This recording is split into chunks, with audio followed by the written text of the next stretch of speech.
Hello, everyone. Welcome on to this week's training inside of Social Jane Media. You're either watching this on Facebook or on YouTube. But if you're not inside of the Social Jane Facebook community, just head to the link and get yourself inside. This is where you can find all of our past trainings and just binge watch whichever you want. If you guys don't already know me, my name is Sarah Glenn. I'm the creator and CEO of Social Jane Media, and I bring you trainings and tactics and strategies and all the things hopping in every week to just share something with you that typically is something that I have done or am learning or am working on or am implementing in my own business. And so I'm turning around and I'm sharing it with you because I know how vital it can be to hear firsthand from people that are doing the damn thing, right? So today, what are we talking about? We're talking about don't delete the live. Don't delete it. Also, are you catching yourself saying, I could never go back and re-listen, re-watch any of my past content? Like, oh my gosh, I could never. Why do you think it is that you say that? Here's a little bit of tough love. It's because you're judging yourself. There is no room for judgment when you are doing this kind of work. Because if all you're going to do is judge yourself, you are never going to improve because you're never going to actually revisit the things that you need to work on. So the whole topic of like revisiting your content, rewatching the live, re-listening to an interview that you did with somebody, re-listening to a podcast episode that you recorded, going back and revisiting your content is not about self-judgment. It's also not about ego. It's about self-development. It's about improvement. It's about understanding what's working, what isn't, and what needs to pivot. So if you caught last week's training, we were talking about consistency and how it can sometimes get in the way of your progress.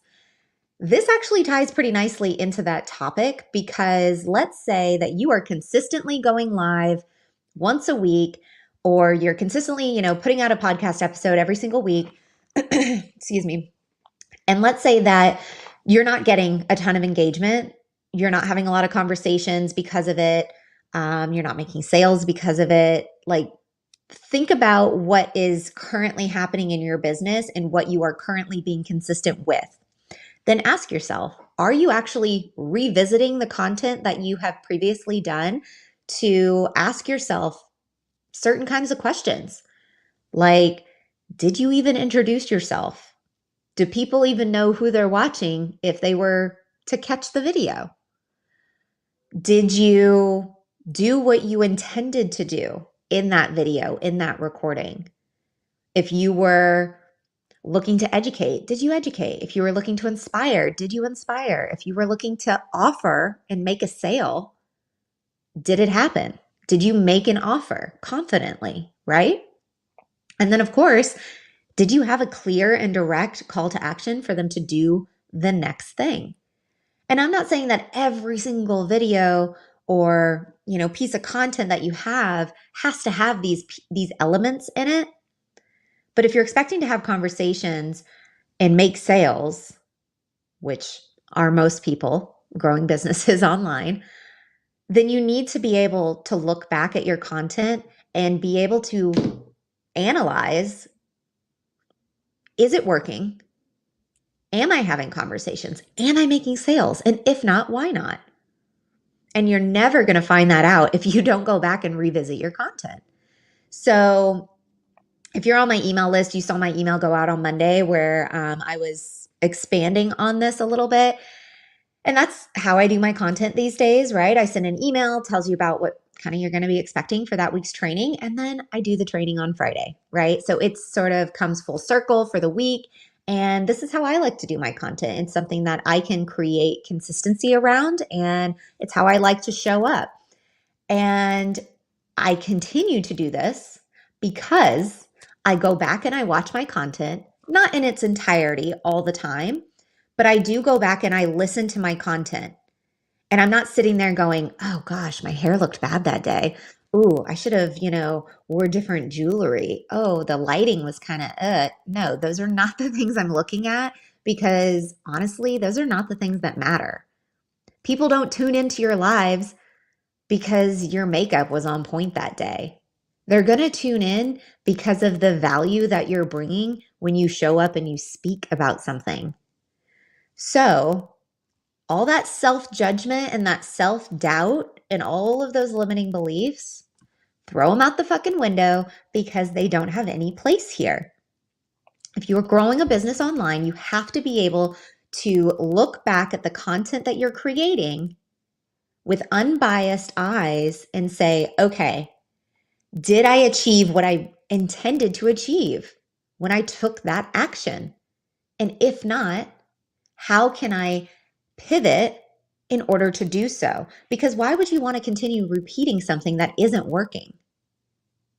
Right? That's the whole that quote of like the definition of insanity is doing the same thing over and over and over and expecting a different result. This is exactly the same thing as that.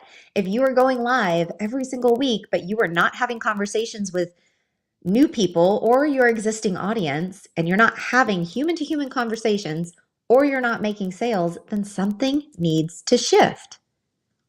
Unless you're intentionally showing up with the expectation to not speak to anybody and to not make any sales, which then I would ask, why are you showing up? What is the actual motive on that? So think about whenever you're revisiting your content, this is also one of the fastest ways that you can make improvements. Yes, you can go live and you can rely on the opinions of, your close circle of people that maybe you plug into for advice and whatnot. Yes, those people are going to be able to be fantastic resources to help you understand when it's time to pivot and when maybe something isn't really seeming super aligned with you and it's time to make a little bit of a change. Yes, those are great people to plug into, but are they you? No. You are as close to the source as you will ever be. Nobody else except you is that close. So why are you relying on their perception of it only? Go back and listen or watch your past content because then you can identify what needs to be like tweaked, pivoted just a little bit. So I'll give you an example of how I did this recently. On last Friday, actually, I was driving in the car and I decided I actually haven't listened to my own podcast in a while. And it's not that I was listening to it on a regular basis necessarily. Personally, I haven't really been listening to the radio or podcasting or music all that much over the last couple months. I've just been in action mode. And so I haven't really been absorbing a whole lot of content. Anyways, I decided while I was driving, I was going to turn on my podcast and I was going to listen to it as a listener, not as me judging me, but as a listener. If I was to tune in and catch this podcast, is it giving me exactly what I intended to do with it when I created it in the first place? So I listened back to the first episode of that dropped in November, which was when I rebranded the podcast from Positive by Design to Branded. So that first episode, I specifically created with the intention of, all right, you guys, now that you have been with me on this journey and you see the podcast branding has changed, I also want to let you know what the purpose and the intention and the vision behind this podcast is moving forward. And it was like maybe, I think 12 or 18 minutes or something, right? It wasn't super long. I was like just into it. And I was hearing myself say, my intention is to do X, Y, Z. I'm going to bring you 1, 2, 3 and all these things. And I thought to myself, have I actually been doing that with the 10 or so episodes that I have since recorded since that very, very first, rebrand podcast episode? Have I been doing what I said I was going to do? What I promised to the audience and to myself? And I realized I haven't really. I was running with the same operating system as my previous podcast. I didn't change up the questions really. I didn't change up the format. So really the only thing that kind of changed was the artwork. It wasn't really the vision of the podcast that changed. And instead of feeling shitty about that, because I easily could have been like, ugh, Sarah, are you fucking kidding me? I can't believe you did this. Now, what are you going to do with all these episodes that have since been recorded? The episodes are still phenomenal. They're still amazing. They're still really, really fantastic interviews. But now I know that the promise I made to myself and to the audience, now I've been reminded. So now moving forward, I can match my actions to my vision. And what did I do? Instead of guilting myself and feeling shitty about not following my own direction, instead, I went right into my iPhone app. And because I was driving, I was like voice memoing myself. And I came up with a new format of questions that I am going to use moving forward for every single interview until I decide to change it. But this is the format that matches the vision that I originally had.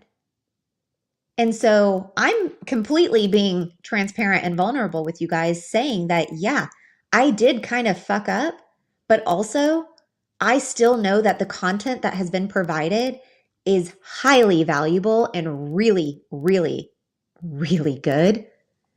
But you're going to see a shift. And I'm not even going to tell you when it's going to happen. You'll see the shift as you listen to the episodes. You'll recognize that the questions I'm asking are a little bit different. How we're having the conversation might feel a little bit different because I'm matching my actions to the vision. Would I have been able to make that pivot, make that adjustment if I didn't go back and listen to that episode? Would I just continue to do the thing that was, quote unquote, kind of the old way of me doing my podcast? No. So what I decided was I went ahead and listened to that first episode, which was like, okay, this is the new vision moving forward. And then I listened to the next episode, which was, essentially the first one into the new rebrand. Really great episode with Tyler Watson talking about the cellular alignment technique. But I recognized, the way I was conducting that interview was just like I was previously. There wasn't really a new vision in there. So the content was still really good and it was still really on point, but I had a vision in mind of something different that I wanted to do with the podcast, and I didn't do it. I didn't honor that promise to myself, that vision. I had forgotten about it. I had gotten complacent. I had allowed myself to get busy, and I didn't do some of the pieces that were necessary for me to fully step into the new vision for the podcast. So now I know. And that's how vital it is to revisit your content. You will never, ever realize that it's time to pivot if you don't have the awareness around what needs pivoting. So release the judgment, release the self-doubt. Nobody gives a shit about that. You are the only one standing in your own way and self-sabotaging yourself when you do those things.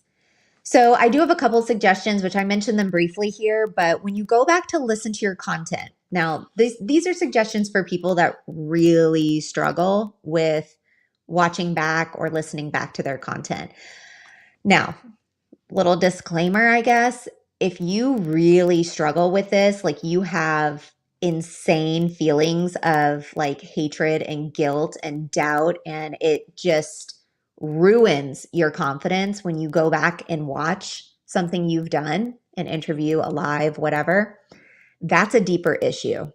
That is something that you need to look inward and start exploring why it makes you feel that way. I have a lot of people that I know that I can plug you into. I would be honored to be able to introduce you to them, and you can privately message me if that is how you feel when looking back at your content. If it completely ruins your day and you have just waves of self-doubt and limiting beliefs when you do this, reach out. I have people that can help you, like really, really incredible humans that can help you and plug you into resources to help you work through some of this self-sabotage and limiting beliefs and self-hatred and all the things. Like, you're not alone. So many people experience those things. I experienced them for a while, actually, but it took work. It took inner work, looking inward and understanding it's not about the judgment. It's not about how is somebody else going to feel, about if I say the word fuck. You know what? If you want to say it, then say it. They're not the right person for the content if you're really worried about their perception of it. Anyways, I just wanted to say that little disclaimer because it could go deeper. It could go much deeper. And confidence, it doesn't just happen. Confidence is created, confidence is intentional. And a lot of times it takes courage before you have confidence. It takes a lot of courage and a lot of bravery to step into the scary shit. But you can absolutely do it. I know you can. I did it. And I see hundreds of women all the time, and men, that do it all the time. So a couple things, little bullet points that you want to look at when you're revisiting content. And this could help you in doing it in a way that keeps it sort of unbiased. So ask yourself, did you remember to introduce yourself? Hopefully in the beginning, but if not, at least at the end, right? And the reason this is so important is because new people should be coming into your network, on a somewhat regular basis, right? You want to be addressing your current community, but you want to be adding to that community regularly as well and continuing to have new conversations with people and expanding on conversations with people you've already started, right? But if you don't introduce yourself and someone new is in your community, they don't know you. Like, you could just be anybody in the community. You're not the owner. You're not the CEO. You're not the boss. You're not the one that they can turn to if they have a question because they don't know that that's you. So introduce yourself and let people know, like, I'm the one to come to if you have questions about something. If you want to plug into a resource, let me know. I'm the one who created this community. I'm the admin. I'm the point of contact. Like, whatever you want to call yourself, but be sure you introduce yourself and let people know who you are and what they can get when they reach out to you, right? Make it easy for them. And this is your opportunity to really stay top of mind so people can continue to get to know you. Social media is very, very noisy. There are a lot of people on it. And guess what? There's probably thousands of Sarahs out there. And I know even just by searching Sarah Glenn inside of Facebook that there's a fuck ton of Sarah Glenns out there too. So am I the one they meant to find? Introduce yourself. Secondly, did the message you wanted to send come across? What was the intention of the live, the podcast, the interview? What was the intention of it? And did that work? Did it come across? Was it successful? And it's okay if it wasn't, right? Just like I mentioned with my example, revisiting my own podcast recently. I wasn't really doing what I said I was going to do. But now I know, and I have taken the actions immediately. As soon as I stopped driving, I made these notes for myself. I went and hung out with my friend for a little while because that's where I was going. And so I couldn't make the change right away. And then as soon as I got home, what did I do? I hopped right into my all-in-one platform. I revised the booking link in the form, and I created an automated email that gets sent to the person that books to be a featured guest. So they have the information that they need. The process, it's what I needed to do from the get-go, but I didn't, and that's okay. Now I've made the adjustment. So was the purpose and the intention of what you did it come across? And if not, that's okay, because now is your opportunity to make the pivot and make the necessary changes that you need to do it better the next time, right? And if you don't watch it back, if you don't listen back, you're never going to be able to determine this. You're just going to run with the assumption that either you think your stuff is working and you'll blame it on something else, right? Oh, it's the algorithm. It's the algorithm. That's why I'm not getting any, conversations or sales. Is it though? Have you even looked back at your content to ensure that what you're intending to do is what you're doing? Before you go blaming external things, look inward first. Guarantee that's where most of the answers are found. And of course, watching your content back, this is also a really good opportunity to celebrate yourself. Because if you did do the damn thing, pat on the back. Like, way to go for taking action and doing what you promised yourself you would do, and adhering to the vision that you set forward for yourself. Like, good fucking job. So you can celebrate yourself too when you look back at these things. And that is not egotistical. I never look back at my content and I'm like, ooh, I was looking fucking hot that day. No, I never ever do that, because I know it's not about the vanity stuff. It's not about that. It's about my energy, how I'm showing up. I have absolutely watched back some stuff and I was like, ooh, I seemed really tired. Like, I should have pumped myself up a little bit. I maybe should have stood out in the sunshine or done a meditation. Like, I have looked back at content before and realized that my energy was really kind of low. And it's probably because I was trying to do too much and squeeze in too much stuff all into one day, when I just needed a moment to breathe, a moment to recharge, And so now I know when I'm doing these trainings for you guys, typically, and like recording podcast episodes, typically I will not do more than 3 in a day, because I know that being on camera and speaking consistently like this, I can only withstand so much of it before my energy plummets. And so instead of trying to just fucking burn it all down and go as hard and fast as I can, I know I can only do about 3 of these a day. So if I get 3 podcast episodes booked in a day, right, to do like featured guest podcast episodes and things of that nature, I do not schedule my own recordings that are like my weekly trainings and all of that. I don't do those things in the same day, because I know my energy can't handle it. So that's something I recognized by looking back at my content. And then lastly, you want to make sure that you have a really clear CTA. A CTA is a call to action, right? You want to be able to guide the listener to the next step. And maybe the next step is that they subscribe. Maybe it's that they check out your website. Maybe they download your freebie. Maybe they get into your group.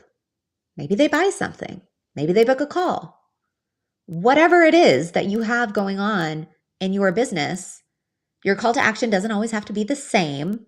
I wouldn't necessarily go all over the board with it.